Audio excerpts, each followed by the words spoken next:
117 drones hitting 4 separate airfields more than 4,000 kilometres away from the border.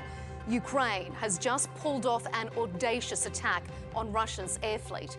The timing of the strike sends a strong message, coming on the eve of the latest round of ceasefire talks in Istanbul. Today, our panel will debate if this is a turning point in the war. You're watching CounterPoints with me, Melinda Nusafora.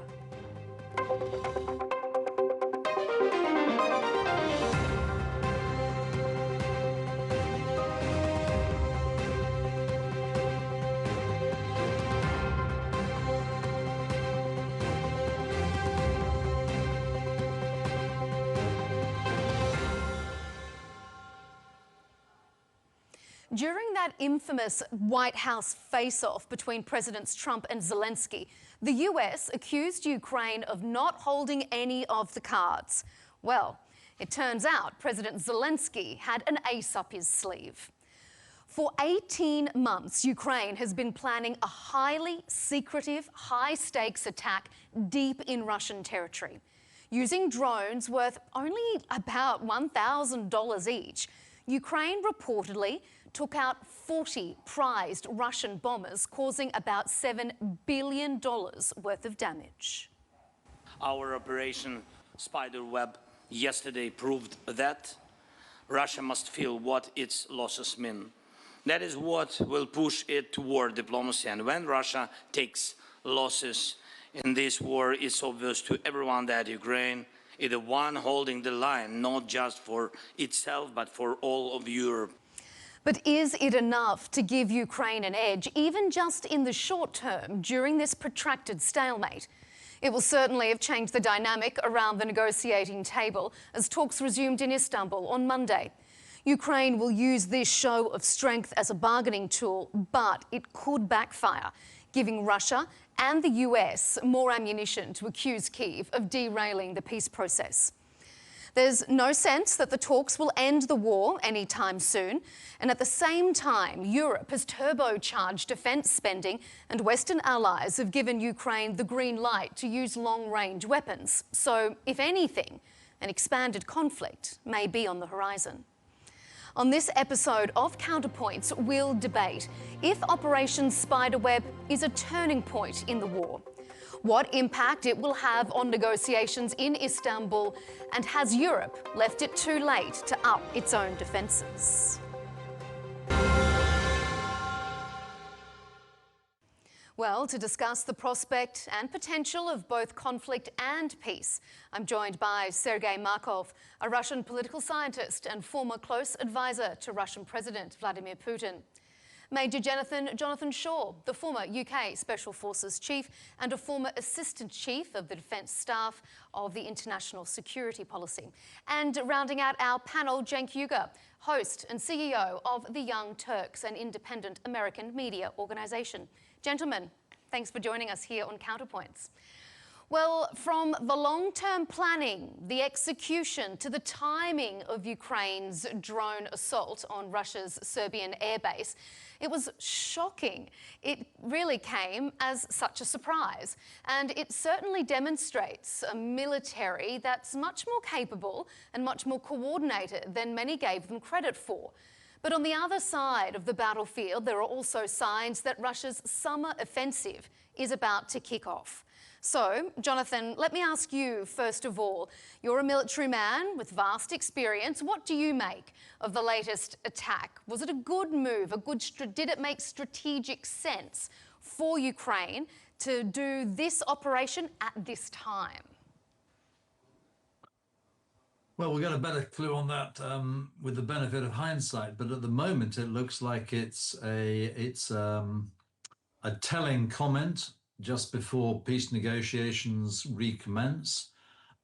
It sends a very strong signal to Russia, but particularly the world, and in fact, particularly to the United States, that the Ukraine is going to fight its own war for its own reasons and is not going to be dictated to by its so-called allies like the United States.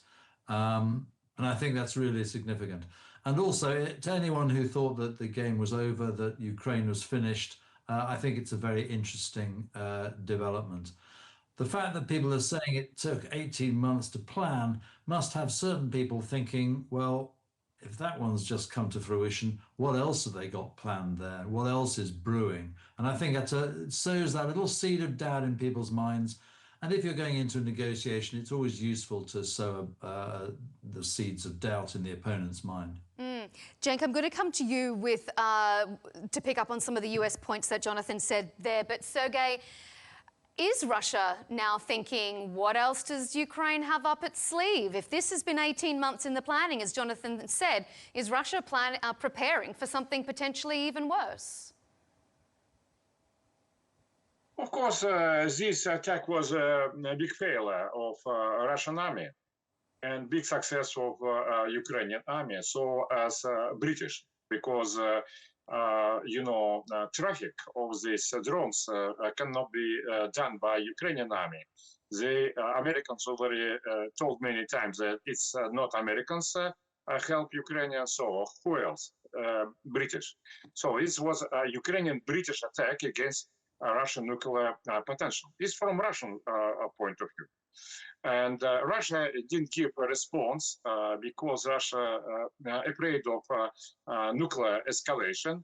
But Russia wants to stress that leaders of Great Britain are moving all the world close to the nuclear catastrophe. And it's extremely irresponsible political behavior of British government. Okay, Cenk, Cenk, hold fire, because Jonathan, I want to ask you, Jonathan, to respond though. Was this Britain? Was this a British attack, not really just a Ukrainian attack? I very much doubt it, but I don't know. I just think it's highly implausible. I mean, historically, it's what Sergei says echoes comments he's made about nuclear escalation and foreign interference over many years, in fact, throughout the invasion. I think he shows a naive faith in the power of the British state, which I wish I could believe in, but I just don't think we'd do a thing like this. I think this is Ukraine actually doing what it's doing and doing it very well. Cenk, what's your take? Yeah, so first I've got to note the moral outrage from the aggressors is grating on the nerves. I can't stand to hear Russians who invaded Ukraine telling us that they're morally outraged they've been bombed in their own country. How many times is Russia going to do that before we laugh at their idea that they're outraged? It's like Israel kills 30,000 women and children and then claims they're against terrorism. So now that we've gotten the morality out of the way, the practicality is much more difficult. I want this war to end very badly. Already way too many people have died. And let's be honest, America has spent too much money on it. So at this point, I don't know if this helps bring the war to a closer end, because Russia's worried about lack of leverage and realize that perhaps this war is not as winnable as they thought, or it makes peace negotiations more difficult because it makes Russia dig in. But the goal of America should be peace. Make sure that we end this war no matter what. So let me ask you then, Sergei, is this a turning point in the war for Russia? And do you think it could prompt a more serious response? It's absolutely, from military point of view, this attack was very interesting for everybody. I think, by the way, that American and British militaries now are very much concerned about possible attack of the Chinese or somebody else against their military base, because it's open, I would say, new front for the all militaries. But on the practical, it has absolutely almost zero influence on the battlefields, because few reasons. Zelenskyy told that 40 jets have been fired. Of course, this is a lie. As I was told that something about 10 jets have been fired, almost fired. Among them, only half of them real strategic bombers and half of them transportation jets.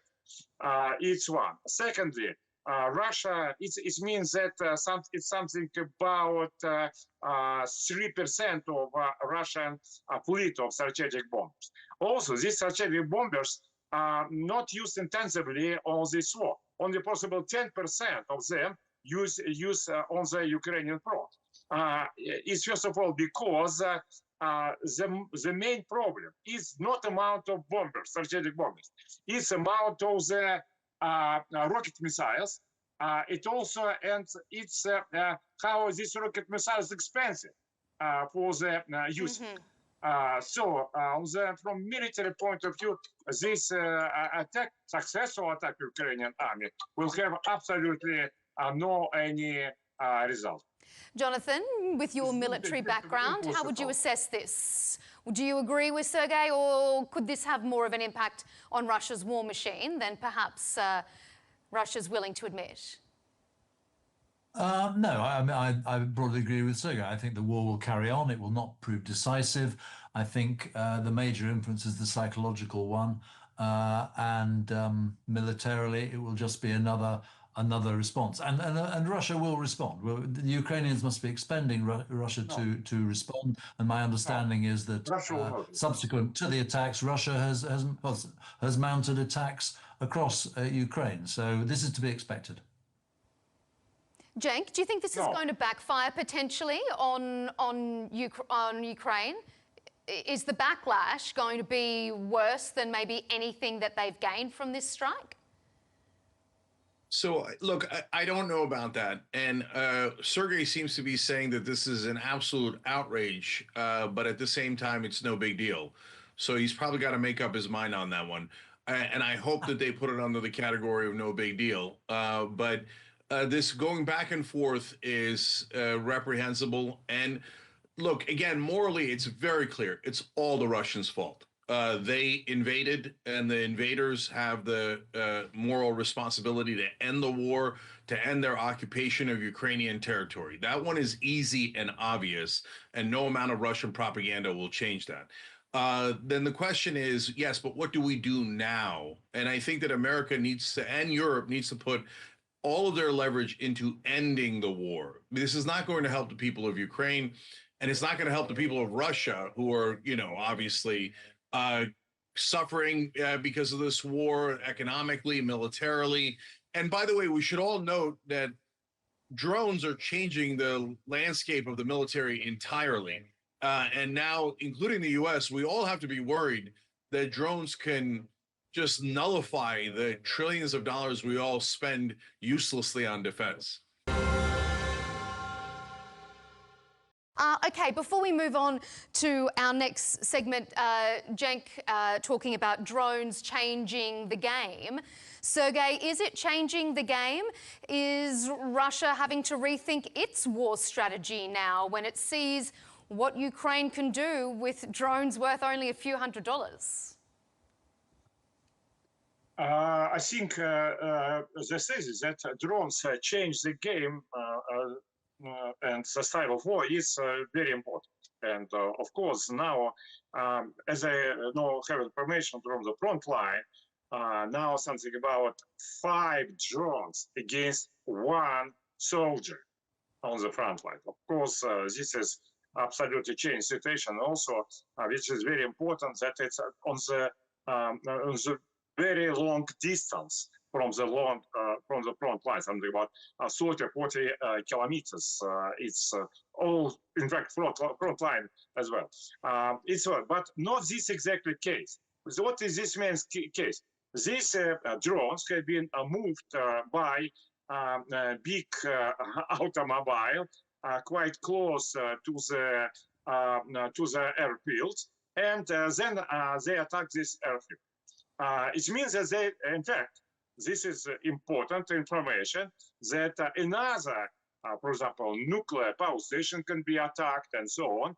And it means that Russia, not only Russia, I think all other countries now will need to have very big rocket missiles, anti-rocket missile system for the many thousands of different positions on the territory. Of course, it will be very costly. Now it will be extreme boom of this anti-rocket missile system in Russia and also everywhere. This is partly changed, but on the front line, it's they already used drones. All sides of this war try to produce drones as much as possible, and the style of the drones also as much as possible, because troops, armies need, dozens and possibly hundreds of different source of the drones for the specific issue. This will be very much developed, but it's not connected exactly with this accident. Okay. I want to say. I'm going to move on to our next segment because I've got a question for you on that, Sergei. The latest round of talks have just wrapped up on Monday in Istanbul. They lasted less than 2 hours, and that's not hugely an encouraging sign. A new prisoner exchange has been agreed to, but nothing else concrete seems to have come out of this second round of Istanbul talks. Sergei, you've been speaking with members of the Russian delegation that were in Istanbul. They offered a 2 to 3 day temporary ceasefire, which was rejected. Is that fair? And what sense were you getting from them about the talks? It's very simple. I'm really just told with members of the delegation just before this, a couple of them very good friend of mine, and Russia agree with temporary ceasefire. Fully agree, but Russia against unconditional ceasefire, temporary ceasefire, because Russia believes that this ceasefire will be used by Ukrainian army, who is failing this war step by step. It will be used for a few things. First of all, moving a lot of arms of Western countries. That's why Russia conditioned no arms from Western countries to Ukrainian army. Then it will be used for mobilization. You should understand that Ukrainian men, they don't want to go to this war, and more than 1 million of them hide away in the different places. It will be ceasefire. It could be argued that the same could be said for Russian fighters. Cenk, you're shaking your head there. What have you got to say to that? Yeah, this brother's talking about how the Ukrainian men are hiding. Are you kidding me? You guys had to bring in North Koreans because you didn't even want to fight the war that you started. So it seems to me that the Russians are the ones that are running from the war, and I don't blame the citizens of Russia. I support the citizens of Russia. I blame the leadership who dragged them into this war and got them killed for no reason at all. What are you trying to reconstitute an empire? And this is all about Vladimir Putin's ridiculous ego, and you're here supporting it. And what I'm hearing from Sergei makes me believe the Ukrainians did the right thing, because he's just said, oh, the Ukrainians have no ability to continue the war. Well, they just showed you that they do have an ability to continue this war. So you better get to the peace table. And he's saying that he doesn't want a ceasefire. So again, it appears to be completely the Russians' fault. I desperately want a ceasefire. I want citizens and even soldiers on both sides to stop dying. I don't want any more deaths or violence or war. And I can assure you that the American voters do not want more war. So look, if he's serious about it and Russia is serious about it, they should get to the peace table right now. And I'm on the opposite party from Donald Trump, and I voted against Donald Trump. I worked against Donald Trump, but he does seem like he wants to drive towards a peace deal here, and he does seem to have realized that the real people blocking it are the Russians and Vladimir Putin. Maybe I say a very important thing. I think you disinform. It's not Russians ask North Koreans to come to the Kursk regions. It's North Koreans ask Russia possibility to take on this war because they want to be trained very much during the modern war. They want to be more prepared to this war. And as you may know, Russians have no mobilizations. Russians take only volunteers.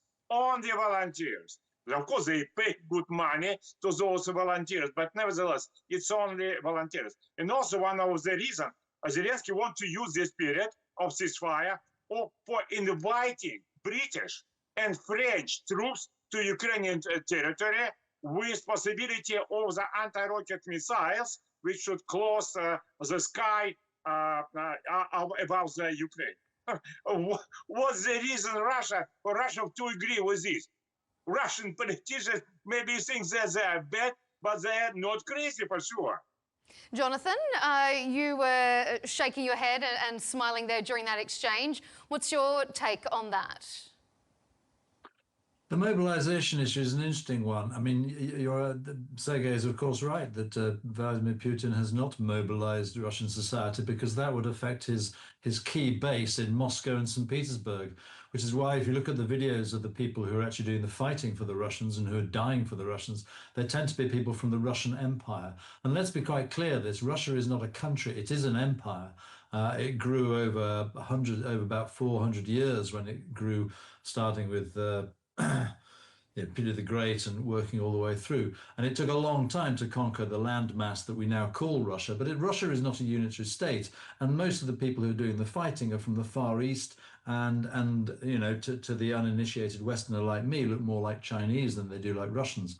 And that's the reason that Vladimir Putin has not mobilized Russian society, because he doesn't want to mobilize his own key supporters in Moscow and St. Petersburg. At the conclusion of the talks in Istanbul, President Zelenskyy, who's in Vilnius in Lithuania, not in Istanbul, Turkey, renewed his calls for additional and tougher sanctions on Russia. But it seems that the current sanctions aren't even working. Recent analysis found EU member states have paid Russia 209 billion euros for energy imports since the war began. So, Jonathan, you're in the European security context. Are Ukraine's Western allies, particularly in Europe, letting Ukraine down? Yes, very much so. Yeah, I was appalled when I read those statistics. You're absolutely right. We are still paying Russia to keep its war going against us. So I think that is a very serious point. And it is interesting that this far into the war, we can still talk about hardening sanctions and how we actually do it. One of the interesting side effects of that is that the Chinese will have noticed how mealy-mouthed the West are in imposing sanctions, which means that the threat of Western sanctions on China for invading Taiwan, that threat has now been reduced, because I think the Chinese have seen the Russians as being the masters at evading sanctions. Cenk, there's all this talk about maybe Trump will impose this new sanction package that Lindsey Graham is pushing for in the US. It's like all this stick and carrot game, but the stick never comes out. Do you think that Russia has no concern about about sanctions? Yeah, I'm worried about it because we all have to get serious about peace. And so if you're going to do that, you have to sanction the country that is causing the great majority of the violence. We should, by the way, again, do that for Israel as well. We should take away all their funding and actually sanction them. And we should do likewise for Russia. And there's no reason not to do it. And by the way, Europe has a greater responsibility here. We are helping to defend Europe. So Europe continuing to buy energy from Russia and not seeking other sources, well, is greatly counterproductive. So do you mean it or don't you mean it? Is this a horrible moral crisis, which I think it is? I think what the Russians did is terrible. But if the European countries are claiming that it is, they should help to finance this war in an even greater way, and they should stop buying from the Russians, obviously. Sergei, have the sanctions pinched at all, or is Russia not fazed? Of course, sanctions is the best thing. Sanctions stolen my money, my personal money. I lost because of them, because of sanctions. And there's a lot of people also in Russia, including, first of all, in the high class and the middle class. They lost all money because of this. Also, they want to go to the Paris, to the, Greece, to travel, and the fact that they cannot do it, it's a bad thing. But at the same time, we're proud that because of geopolitical sanctions, our economic growth is 3%, American economic growth 2%, and European growth is 0%. it will be continued. It's big stupidity of Western countries. And I think Donald Trump understands very well that anti-Russian sanctions of the United States move Russian economy close to the Chinese economy. And Chinese economy, its main strategic challenge to the United States of America now and for the next years and decades. That's why anti-Russian sanctions against the United States, it's stupidity of Joe Biden team, and Donald Trump repeated it many times, he says this. And if it's difficult for me to imagine that by having such idea, then Donald Trump can start new sanctions against Russia. It's just to continue stupidity of Joe Biden. Cenk, Russia has reiterated its red line that Ukraine should never be allowed to join NATO. And the US Special Envoy, Keith Kellogg, said again recently that Ukraine's membership is not on the table. But that seems to go against what we've just heard from the Alliance's Secretary General, who said all 32 members are in consensus about Ukraine's path. So who's playing politics here? Who's not telling the truth? Yeah, well, this situation is incredibly difficult because on the one hand, we told the Ukrainians that we would protect them if they gave up their nuclear weapons after the Soviet Union fell apart. And so here we are protecting them. So I'm glad that we're keeping our promise. On the other hand, this can't be a war that continues indefinitely. And I know that bringing NATO close to Russia's borders does aggravate Russia. And I don't think that that's a wise policy. So if there's a peace deal to be made here where Ukraine does not go into NATO and Russia withdraws from some of the territory, I could certainly live with that if both sides can live with that. Look, obviously this should be stated that the war could end immediately and we could have complete peace if Russia withdraws. But Russia doesn't want to withdraw from their invasion. They want to grab more land. So again, they're clearly the guilty party here. That's not in question. The question is how to end it when Russia wants to keep more land and the Ukrainians don't want to give it up. And it's a very, very difficult question. Would I have pushed for Ukraine to enter NATO before the war? No, I didn't think it was a good idea to do that. Does that mean that it's the Ukrainians' fault or the West's fault? No, it's always the fault of the aggressor, which in this case is clearly Russia. Jonathan, what do you think? Would you have pushed for Ukraine to enter NATO before the conflict, and has that changed now? What's your take on what Cenk has been saying? You mean before 2014? Yeah. You're talking about? I think I was more interested in getting them into the European Union. You see, I think if you look at what Vladimir Putin says about Ukraine, I think the NATO issue is in part a red herring. I think he would even object to Ukraine joining the European Union. Why is that? Because if Ukraine managed to join the European Union, became a successful Slavic state, like a lot of the other East European countries have done, then it forms a competing political model for the Soviet model, the Russian model, which has fundamentally failed. I mean, the Russian model is a disaster economically and socially and culturally. I just think it's a disaster. And what they can't stand is someone showing them up for being that. So that's why they don't want Ukraine to be part of the European Union, because it would lead to the improved politics, the improved social life, the improved living conditions of the people, and form an absolute unflattering comparator with Russia, which is, I think, a basket case. Sergei, should Ukraine ever be allowed? It doesn't seem like NATO have much consensus here, but maybe they will enter. Of course, Russia not against membership of Ukraine in NATO, not against occupation of Ukraine by NATO. Why? Because NATO used as a military force for consolidation, clear, undemocratic, criminal, and terroristic regime in Ukraine. And its main goal to change identity of Ukrainians by using terror against them. It's exactly what Russia demands to stop, first of all. That's why stop political repression against Russian language. Stop political repression against Orthodox Church, which combine identity. Stop political repression against Russian culture. Russia say, we believe that there should be no restoring of monumentum to the Lev Tolstoy and Fyodor Dostoevsky in Ukraine. It's what we fight it for. And you fight it for, as your country's gentlemen support absolutely clear and democratic regime. I know that your government are lying that Ukraine is a democratic country now. They know that they are lying. You know that they are lying.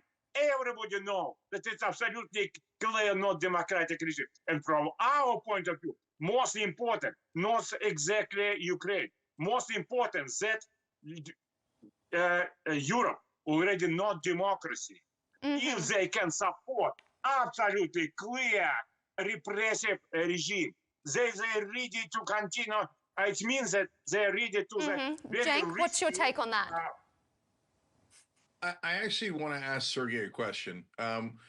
Sergey, do you see that NATO keeps expanding, at least partly because Russia keeps invading its neighbors, and that the invasion of your neighbors is deeply counterproductive because it makes everyone want to seek NATO protection? You know, we know that Finland and Sweden, they joined NATO after this Russian-Ukraine war started.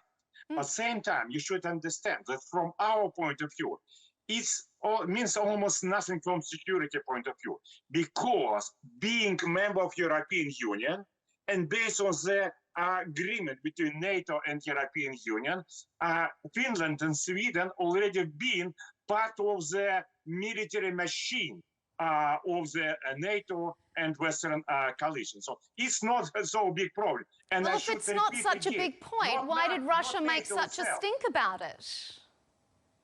Yeah, not NATO itself, the threat to Russia, but the idea of NATO leaders to make Ukraine anti-Russia by using terror against people in Ukraine, and to make the conflict between Russia and Ukraine endless, as between India and Pakistan, as between Israel and Palestinians.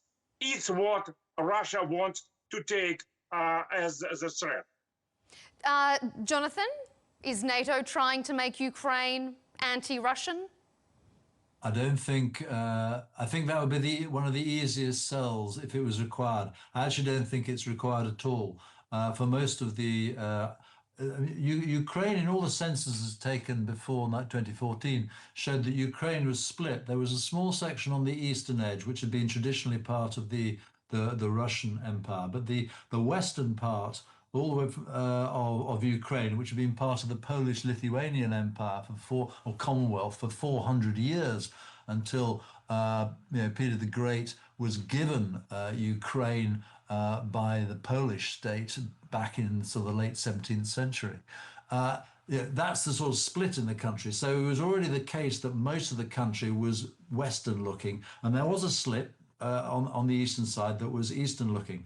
But once the invasion happened, what we find is that the majority of, in fact, the vast majority, almost complete, even the Russian speakers on the east of Ukraine suddenly rebelled against the Russians. And as Sergei himself has admitted in an interview, he said the Ukraine was expected to switch sides, but Ukraine did not switch sides. And that's a direct quote from you, Sergei. So you would agree that the Russian attack was based on a false premise, i.e. that the Ukrainians all wants to be liberated and that you'd be greeted as heroes. Completely the opposite has happened. You've been rejected as terrorists, as infiltrators, and it just feeds back to, if you're talking history, the Holodomor, when Stalin starved to death. Is it something like 20 million people in Ukraine before World War II? Horrific. So I think there's no need for NATO to sell anti-Russian feeling to the Ukrainians. They have that in spades. Sergei? I told many times that a lot of Ukrainians like Russian, but of course nobody like Russian rocket missiles with striking your city, and from which you have to hide away in the base. But same time, I want to stress there are now it's impossible to say about preference of Ukrainians, because look at the Germans. They fight for Adolf Hitler when Adolf Hitler already killed himself in Berlin and so on. Same Ukrainians, they live under the now totalitarian, new modern totalitarian neo-Nazi regime. So they have no freedom to express their opinion. It's exactly one of the things which Russia demands. And you can compare, for example, how free Russia and Ukraine. It's very easily. I'm quite active in different media. And before this Ukrainian war, during 8 years on Russian TV, I took part in different shows every day on every Russian TV channel. You could see some Ukrainians who express opinion of the Ukrainian government every day, many times in Ukrainian on Ukrainian TV during 8 years. No day, no one day, no one person can express Russian opinion. Of course, you should accept it's most difficult for you that Ukraine not democratic country. If democracy and freedom come back to Ukraine, you will see they will like Russia again. Well, what do you think about that, Cenk? I feel like by the look on your face, you have an opinion. Yeah, I mean, it's hilarious to see someone supporting the Russian government talking about freedom. Putin has totally ended democracy in Russia. It's now unofficially a dictatorship, and he seized all power. And if you question him, you wind up tripping out of your window or having a bathtub fall on top of you. So the idea that Russia is free is preposterous, run by the dictator Vladimir Putin. So he denies freedom to his own people. He denies freedom to the people he invades. So, brother, you got no leg to stand on there at all. So, look, these two warring sides have to come to a conclusion. Do they want peace or don't they want peace? So, for example, in Israel, Israel is saying, no, we don't want peace. We want Gaza. We want to take that land. And they reject every peace deal. And in this case, look, I think both sides are intransigent. I don't want Ukraine bombing deep into Russia. I don't want to escalate this war. I don't want to get dragged more into the war. And I don't want to keep financing it. I speak on behalf of, honestly, a majority of Americans, right? At the same time, Russia keeps being more and more aggressive, and they keep dragging us back into the war. So Russia has the ability to end all of this by simply getting to the peace table and executing a peace deal so that both the Russian people and the Ukrainian people can have peace. Jonathan Shaw has had to depart our panel, so we thank him for his contribution. Staying with us, of course, is Sergei Markov. You were just wanting to respond to a few points, Sergei, that Jonathan and that Cenk had raised before we had to lose Jonathan from our panel. Go ahead. Yeah, I think you're demonizing Russia and Vladimir Putin. I told you specific facts why Russia, we're talking about before the why Russia was much more free than Ukraine. You just used very demonizing words. So let's talk using facts if we want not just to go military propaganda. We should explain people. And democracy, I think, is the main solution for Ukraine now and the main security guarantee. When Ukraine was democratic country before 2014, Ukraine has absolutely no problem or security problem with Russia. So the solution is to stop a repressive regime in Ukraine, which is supported by Western countries, and move it to the democracy. You support a neo-Nazi in Ukraine as exactly Western countries supported Franco regime, Salazar regime in Portugal, Franco regime in Spain, Pinochet regime in Chile. It's your responsibility. Cenk, I'm going to let you respond before we move on to our final segment. Yeah, I mean, they do this absurd talking point about how the Ukrainian people, led by a Jewish leader, Zelenskyy, are neo-Nazis. Yeah, I don't think so. Yeah, So yeah, he's neo-Nazi now, yeah, sure. So look, Sergey, let me ask you a question back. I'm very happy to have independently verified by international organization elections in Ukraine and in Russia. So would you allow for independently verified elections in Russia as well as Ukraine? Of course, but independence, it's not those who from Western countries. Western country taking part in the war against us, as you know. Independent is Brazilian, Indonesian,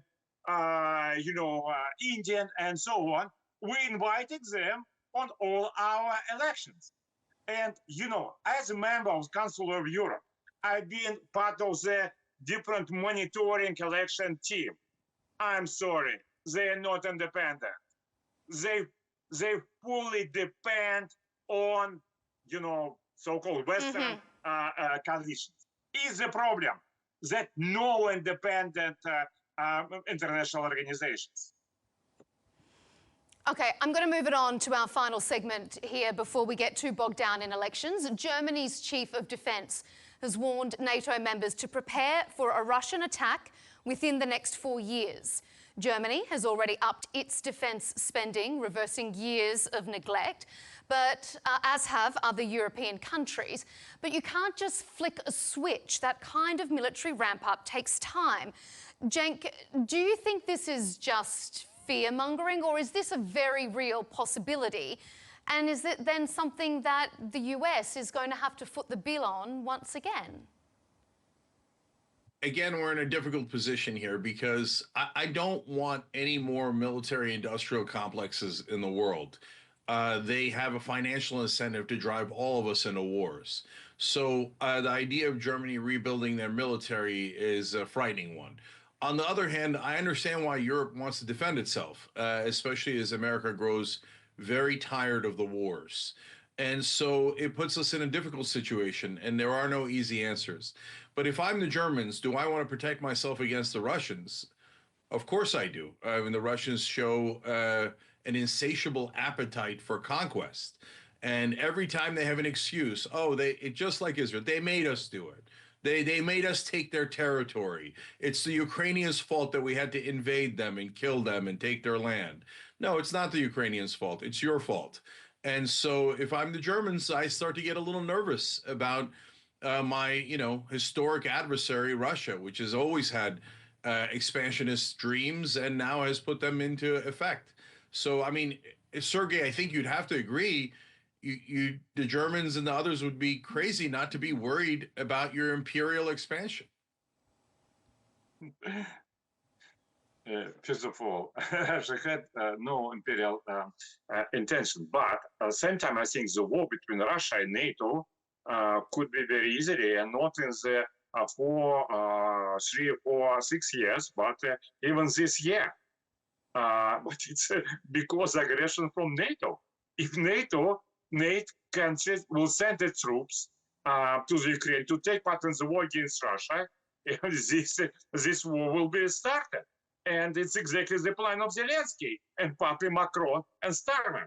They want to use ceasefire for sending their troops to the Ukrainian territory, and they want to say anti-rocket missile system to set up them in Poland and Romania, saying, look, this anti-rocket missile system will defend our French and British troops.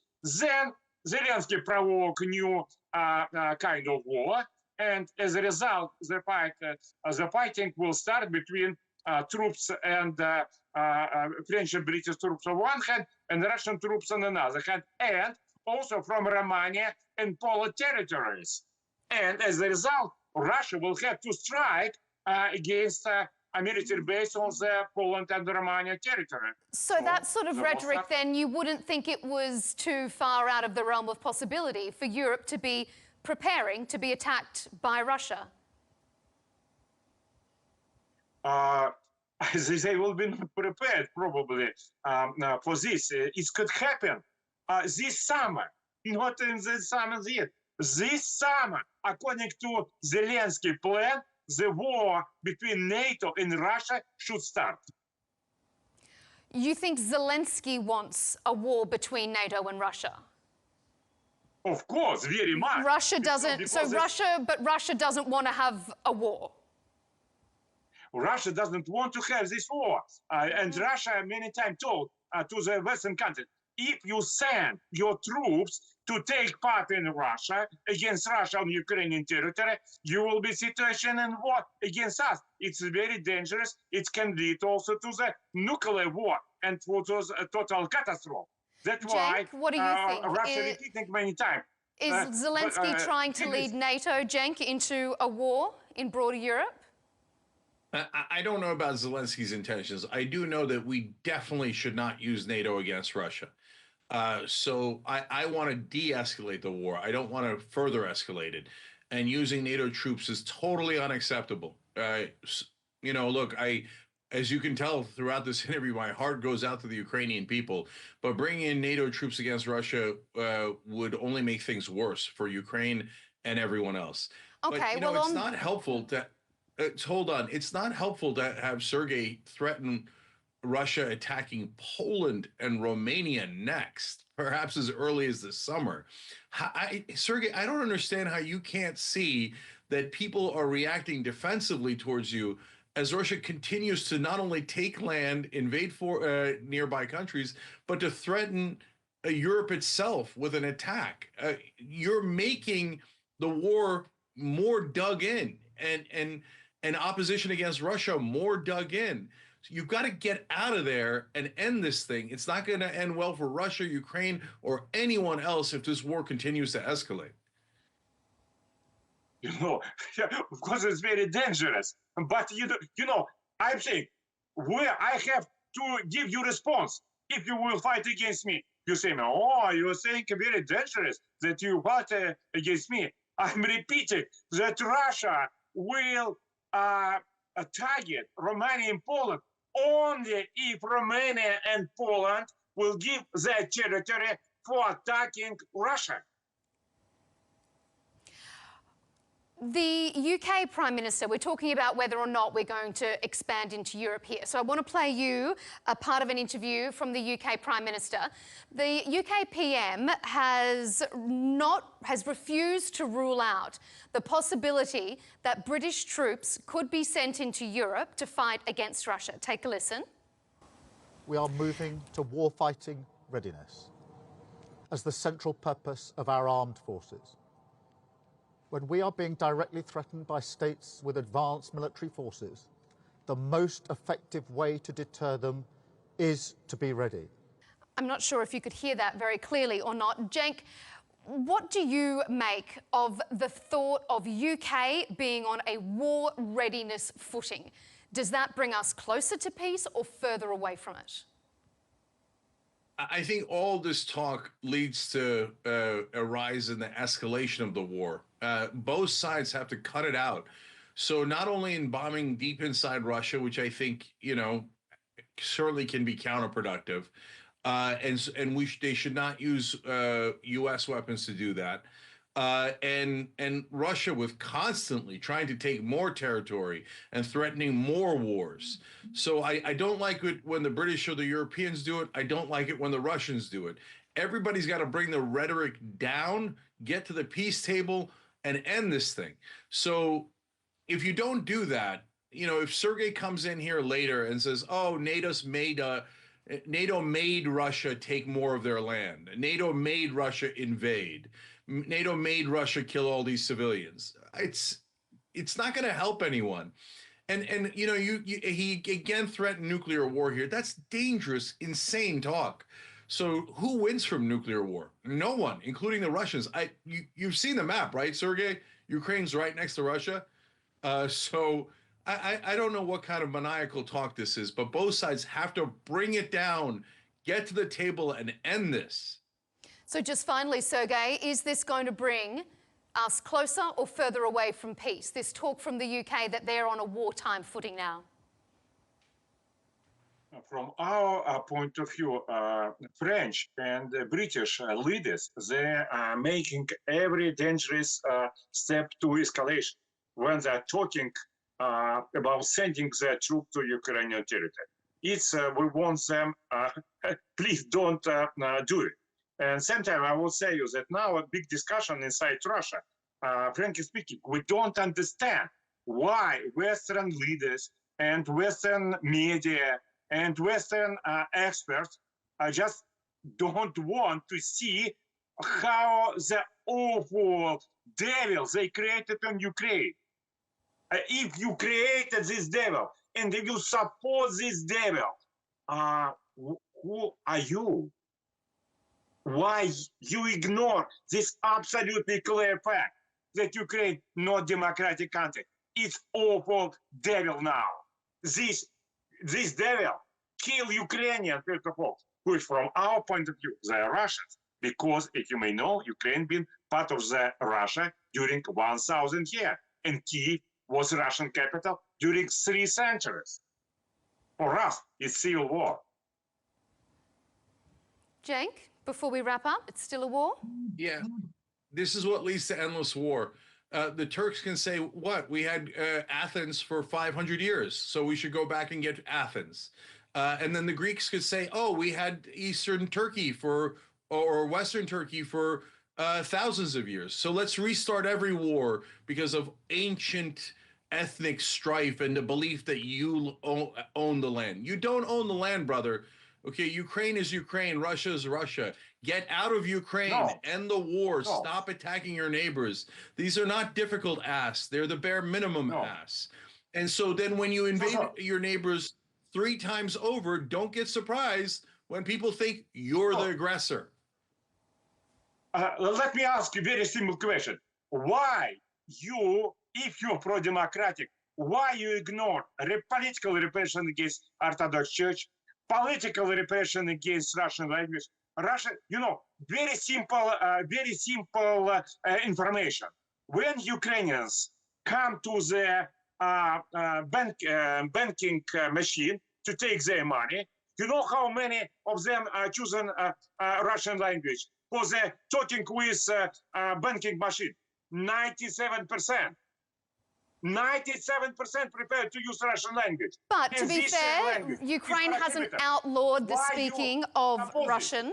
It hasn't outlawed it. People are allowed to continue to speak Russian in Ukraine. It's just not the national language. But we're out of time and we have to leave it there. Once again, we thank all of our panellists. It's been a very illuminating, a very robust discussion, as it always is here on Counterpoints, and that's why we appreciate having your company. Joining our panel was Major General Jonathan Shaw, former UK Special Forces Chief. He had to leave our panel earlier. And we thank our 2 remaining guests, Sergei Markov, former close advisor to Russian President Vladimir Putin, and Cenk Uygur, the host and CEO of the Young Turks, an independent American media organization.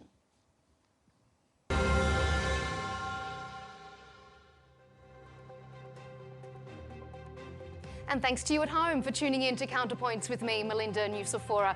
Remember to subscribe to Al Arabiya English on YouTube to keep across all our debates and exclusive interviews. And be sure to follow us on X and TikTok. We'll see you next time.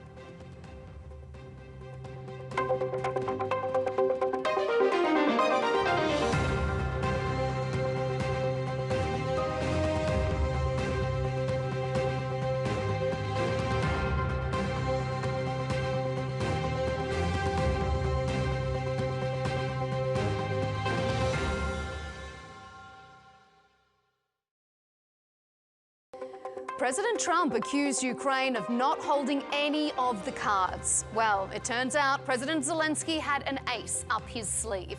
Ukraine has pulled off an audacious drone attack on Russian air bases. But will it backfire on Kyiv at the negotiating table? That debate is coming up on Counterpoints. President Trump has accused Ukraine of not holding any of the cards. Well, it turns out President Zelenskyy had an ace up his sleeve. Ukraine has just pulled off an audacious drone attack on Russian air bases. but will it backfire on Kyiv at the negotiating table? That debate is coming up on CounterPoints. Belgium is a founding member of NATO and home to the alliance's headquarters. The country swung to the right earlier this year with the election of a new government, but it insists it's not changing direction on Russia. We sit down with the Belgian Foreign Minister for a special Counterpoint interview coming up on Thursday.